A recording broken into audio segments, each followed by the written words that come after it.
Question: do you also believe that your new recruits are the most important people in your business? Wouldn't you agree that they are also the most sensitive na mga tao in your organization?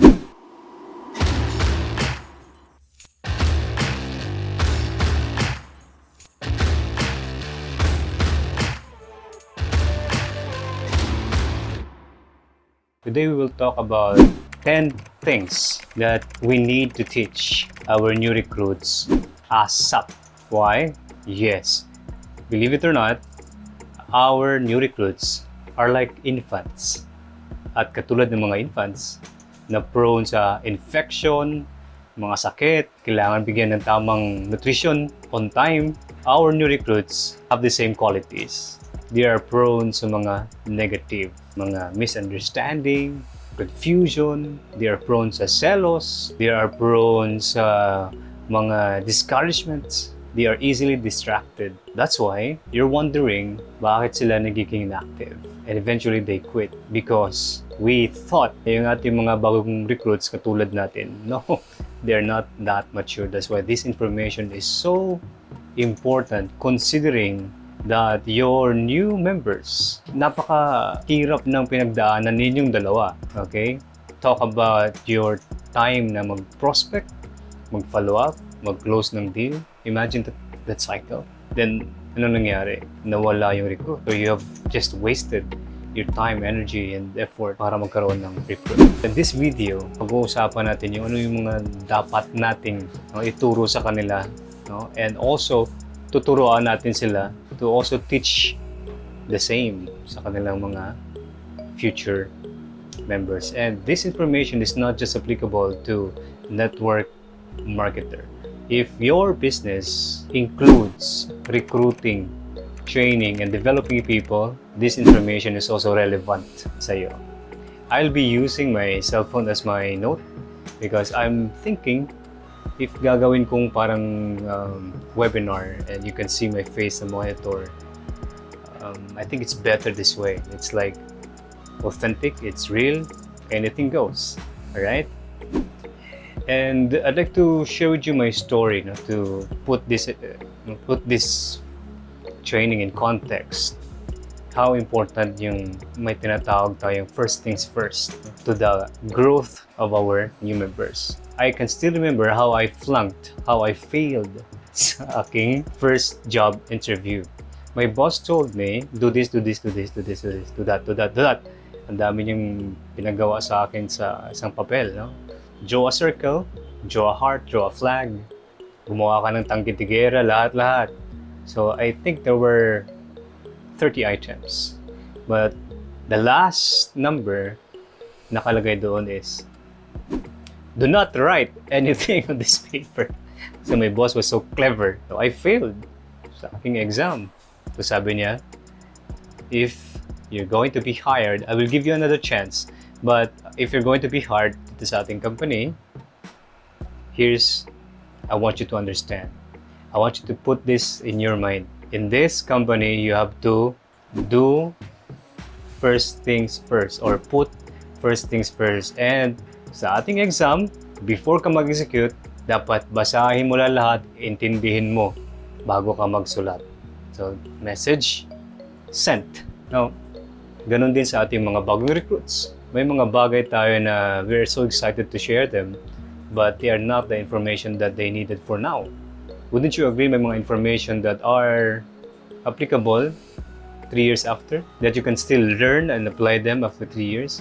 But there are also information na kailangan relevant now na.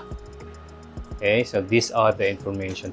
And the last number na dapat natin ituro sa ating bagong recruits, yun yung aking pinaka-paborito sa lahat. That's why ni-reserve ko talaga doon. So by the end of this video, you will equip yourself ng mga 10 bagay na critical so that you cannot just recruit but keep, develop, and value your new members. By the way, if you don't know me yet, my name is Marvin Alegre, and like you, a fellow network marketer.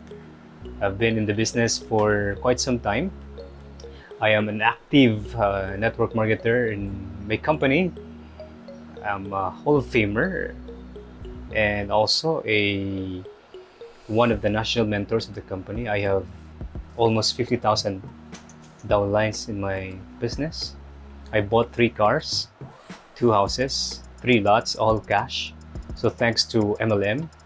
So what I'm about to share with you are, just products of years and years of accumulating ng knowledge shared to me by my mentors, by the past trainings, and hopefully you'll find value dito. So get ready. Okay? Ano ba yung una-una nating tuturo sa ating mga bagong recruits? So I have to be honest with you. I have my notes. So from time to time, forgive me if I look at my notes. Right? The number 1 na dapat nating ituturo sa ating bagong recruit is as soon as nag-sign up siya, kailangan niyang malaman yung Upline Team. Okay?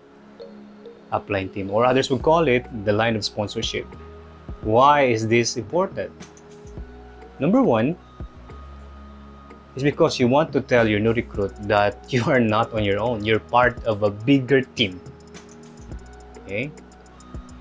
So that way, your new recruit will feel more assured dahil hindi lang ikaw yung source ng lahat-lahat ng training and information. And also, it's good to know. Diba? How would you feel na malaman mo yung origin? Saan kayo nang galing? So, paano mo siya gawin? We can bring your new recruits to your immediate meetings. Okay? Or, may mga social media accounts, or group chat, or FB, whatever, you plug in that new recruit so that ma-expose siya sino yung kanyang mga uplines. What if you don't? Well, napakahirap yan na sitwasyon. Lalo na if your new recruit recruits another recruit and that new recruit, wala siyang ganung believe sa sponsor niya because credibility-wise, mas advance siya sa buhay, advance siya sa negosyo, advance siya sa kahit anong bagay. So, that way, mas lalong maging credible yung ating recruit. Okay? Recruit ng ating recruit. You get my point? Maybe ikaw, it's not an issue to you, but if your new recruit somebody better, richer, more competent, mas maganda malaman ng bago niya recruit yung line of sponsorship. Right? And number 2, it's important also na kailangan malaman kaagad ng ating bagong recruit yung roles, R-O-L-E-S. Ano yung roles? Anong roles ng upline? Anong roles ng downline? Anong roles ng crossline? Anong roles of management in building the business? It's important right away to be transparent ano yung ating roles. Kasi if we don't do that, what will happen? What we have experienced na devastating sa ating business is yung sinasabi na failure of expectations. You're expecting that your downline will do it and your downline expecting as your upline, ikaw yung gagawa. Okay, so at the end of the day, nobody does it. And marami ang nag-quit dahil dito because unclear from the very beginning ano yung kanilang role. Also, ano yung role ng management? It's important because the management or the company is literally our partner in the business. So kung hindi natin alam ano yung function ng ating partner sa ating negosyo, we will never maximize our business. See? Roles. Okay? Now, by the way, if you want to be part of our group, the Network Marketing Apprentice group, we have a group sa Facebook. So we have this page, Network Marketing Apprentice. Every expert was once a beginner. So yun po ay para sa lahat-lahat. Because first and foremost, I am a network marketer. I am so blessed because of this industry. So yeah, don't worry, we're not endorsing any company, any product dito sa ating YouTube channel. We are here to help everybody who is in the MLM industry. And we're willing to receive feedback and suggestion from you guys. Right? So number 3, any idea? Ano ba yung pwede nang dapat nating ituro sa ating mga bagong recruits. Number 3 is, you have to tell your new recruit that whatever you're doing right now is just one of the first steps. Ito yung tinatawag nating the setup. It's laying the foundation, telling your new recruit that this is not the end of our transaction. This is just the beginning of many transactions. See the difference? Maraming mga recruit, akala nila yun na yung one-on-one nyo, that's it. Hindi niya alam, yun pala, mas marami po silang dapat malaman. Only because at the very beginning, you did not tell that person na ito ay preliminary pa lang. So malaki yung diferensya if you let your new recruit understand na he has to go series of meetings, he has to attend trainings if he wants to be big, profitable sa MLM business. Next, number 4. Dun, dun, dun, dun, dun. Kailangan din malaman ng ating bagong recruit, no? Ituturo mo to sa kanya. Ano yung schedules? Because if there's one thing that we all agree sa negosyo natin is for us to be successful na network marketers, we have to do a series of exposure. Okay? The keyword is exposure. So, lalo na yung ating bagong recruit. Hindi siya mag-initiate, magtatanong sa'yo. Or do not wait na sa'yo magtatanong sa'yo kung kailan yung mga meetings. No. Tell him the schedules. Trainings ng company, trainings ng iyong team, or schedule mo. So, see? That's very important. And, number 5. Number 5 is, ano ba yung mga additional investments? Okay? Additional investments.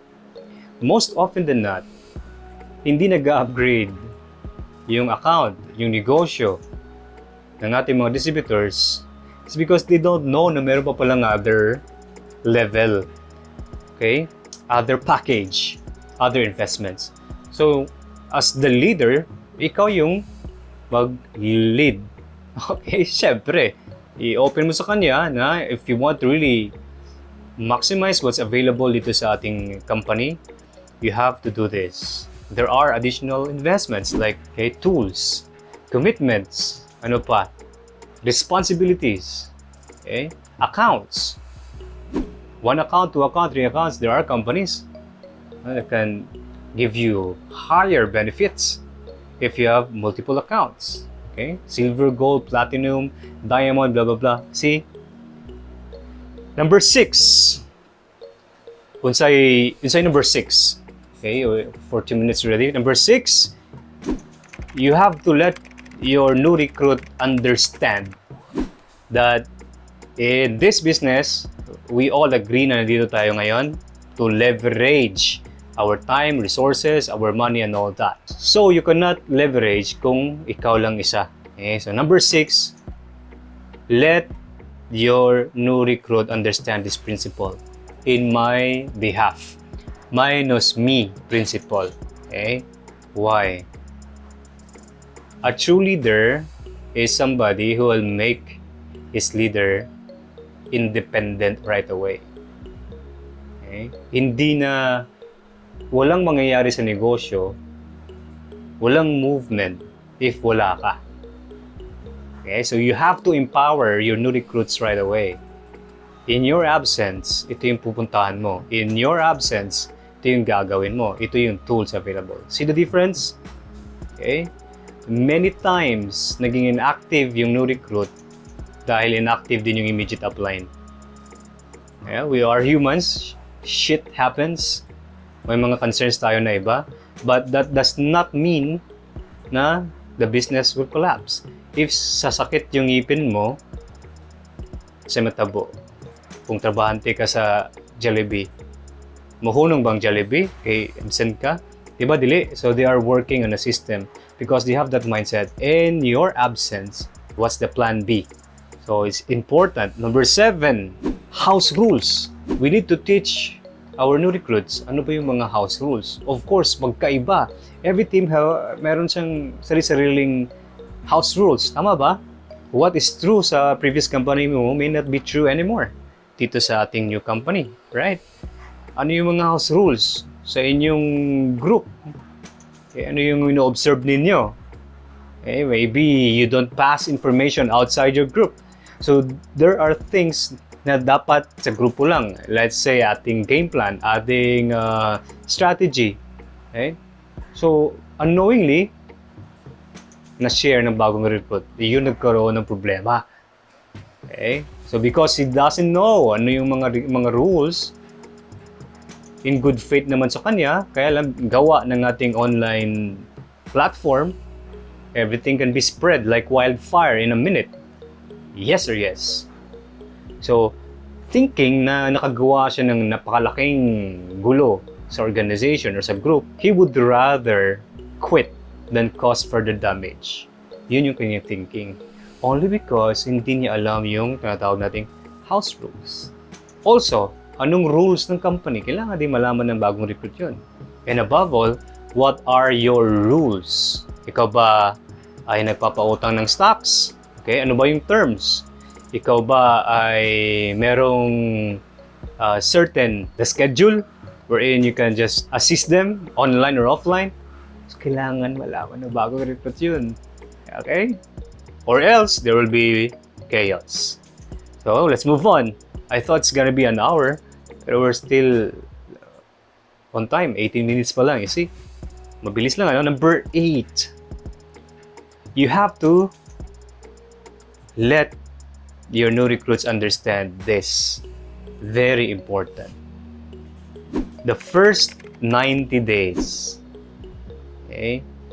So, why is this importante sa ating negosyo? Number 8, in the first 90 days.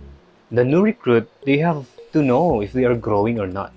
So, kung wala kang barometer, wala kang timeline, what's the growth? What's the point ng kanilang pag-grow? Diba? So, there are things that are needed to be accomplished in a certain time. Katulad ng aking downline, meron siya tinatawag na timeline. In the first 30 days, you have to accomplish this. In the next 60 days, kailangan dapat ito yung pwede mo nang, dapat ma-master mo na. You know how to present the plan, you know how to blah, blah, blah, blah, blah.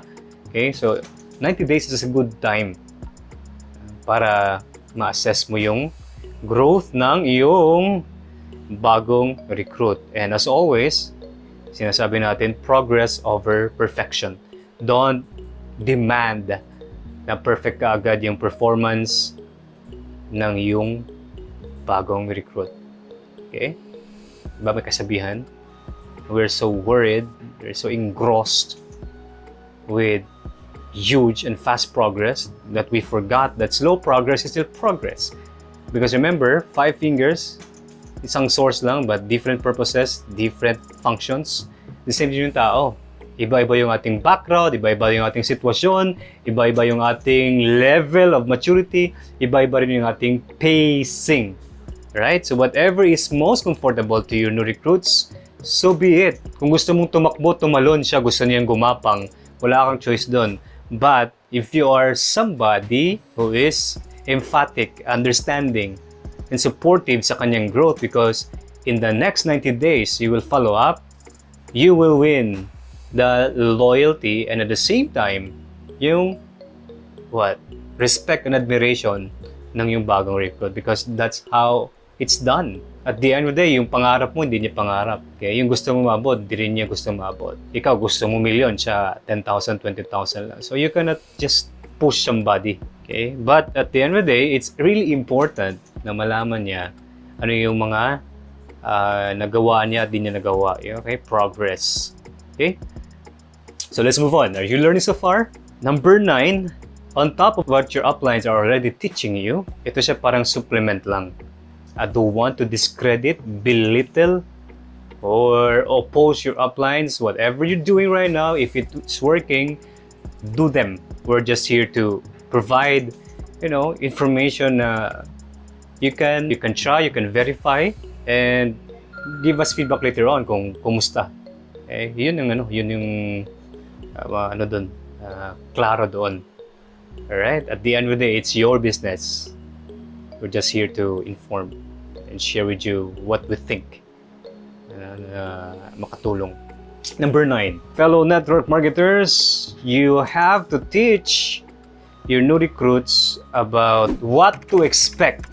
Because isn't it true, doing a business or anything for the first time, especially for the first time, marami tayong mga palpak, right? Marami tayong mga mali, marami tayong mga blunders. And these are all normal. What's the word? Normal. Can you say that? Normal. Alright, thank you very much. So, this is it. Why people quit when they experience these struggles, these hardships, these forks in the road. Ito yung mga mga hecklers, no? May mga taong nag-discourage sa kanila, di ba? Why they quit? It's because they were not forewarned. They were not told what to expect. Have a better chances finishing or going to some place if sabi ng tour guide mo, dito banda may bangin. Okay? Ayaw mo lumpat diya sa kuan kay naay bangin diya, but don't worry, it will be fine. Diba? How would you feel if your tour guide is like that? So, pag dumating sa punto na it's bumpy, you know what to expect. As a matter of fact, you will even have fun because this is normal. You see?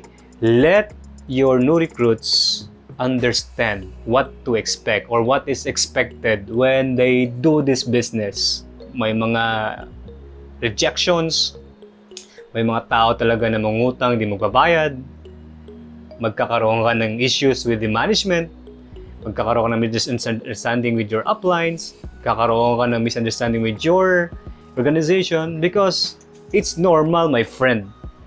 Because as your organization gets bigger, you have to expect more problem.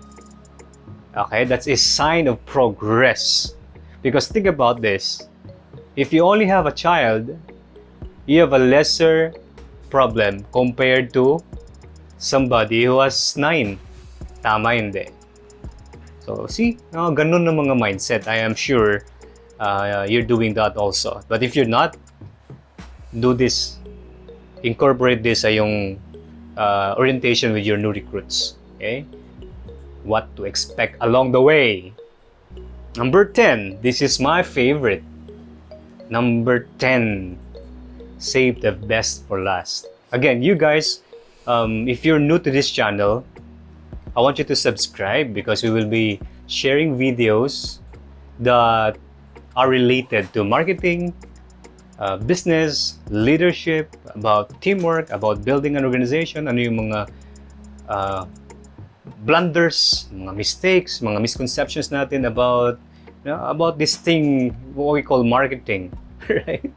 It's an ever-changing na topic and these are, of course, related sa ating negosyo. Because at the end of the day, kung titingnan natin yung ating industry, we are into network marketing, okay? Network tsaka marketing. What may be true yesterday may not be true now given the fact na grabe yung ating technological, what we call that, advancement. May COVID pa. See, we have to continuously learn. And this channel is all about that. Okay? So don't forget to subscribe and share this video and above all, comment. Share your thoughts. Let's learn from each other because this is my experience. If you engage in a training, if you keep on raising your hand, if you keep on asking questions, you get the most value than you're just watching and you're passive. True or very true? Or true lala. Alright? So let's move on. Fellow network marketers, these are the things that you have to teach your new recruits and teach them also to teach them sa kanilang mga new recruits and so on and so forth. You see the power of leverage? Okay? Last but not least, eto na. Pwede pa tayong mag dyan ng drum roll. Drum roll, grand drum roll. Number 10. This is it. Where is my Codigo? Number 10. Okay? Babasahin ko ha. Your next one-on-one mentoring. This is the golden opportunity, you as the leader, to position yourself as what? somebody credible, somebody trustworthy, somebody who cares sa kanyang bagong recruit. Okay? This is the time to give reinforcement, correction, motivation, and instructions sa yung mga bagong recruits. Or in one word, we call it, anybody? We call it feedback. And we say in Toastmasters International, feedback is the breakfast of champions. See? Feedback. If there's one thing that will increase your people's trust and confidence sa'yo, this is it. Okay? Kaya lang, dapat di mo to gawin kung kailan mo lang trip. Once, twice, no. Make it a part of your identity, of your leadership style. That you're a leader who gives feedback, okay? Because when you give honest, constructive, okay, na feedback, and here's the crucial part. The crucial part is, and if your new recruits will receive this wholeheartedly and apply them, you and your new recruits will win together big time. That's why this is my favorite part. I'm a believer of feedback, and this is where you separate an ordinary entrepreneur to extraordinary entrepreneur, an ordinary na network marketer to someone na hindi lang after sa pera, but someone who transforms the mindset, the attitude, the overall quality of life, behavior. See, holistic, encompassing yung klaseng leader, transformational leader, by giving feedback. See? So, there you have it. The 10 things that you must teach your new recruits in building their MLM business. And again, this can be applied to any business that involves recruitment of people. Okay? If you have questions, type your questions, your concerns, your feedback sa ating comments. And let's engage, let's share what we have learned. Okay? And ito yung assignment ko sa inyo. After watching this video, it's important that you execute not all of the 10, but choose at least 3 that on your next moment with your new recruit, you tell them ano yung mga natutunan mo dito sa ating YouTube channel. Okay? Now, I'd like you to remember this. While I was making this what we call training, I believe in this statement na parang corny naman kung tawaging divine inspiration, ano. But something in my heart tells me this, and I'd like to share this with you. Listen to me now. This information is so important because it's this. The new recruit is your VIP. Teach him well and let him lead the way, and he can become your MVP. You like that? Let me repeat. Your new recruit is your VIP. Okay? Treat him like a VIP. Okay? Do that and he will become your MVP. I think it's a lot better. I believe in affirmation. The words become flesh, right? Oh, see? Let's not go there. Baka magiging pastor tayo dito. But I want you to repeat this after me. Okay?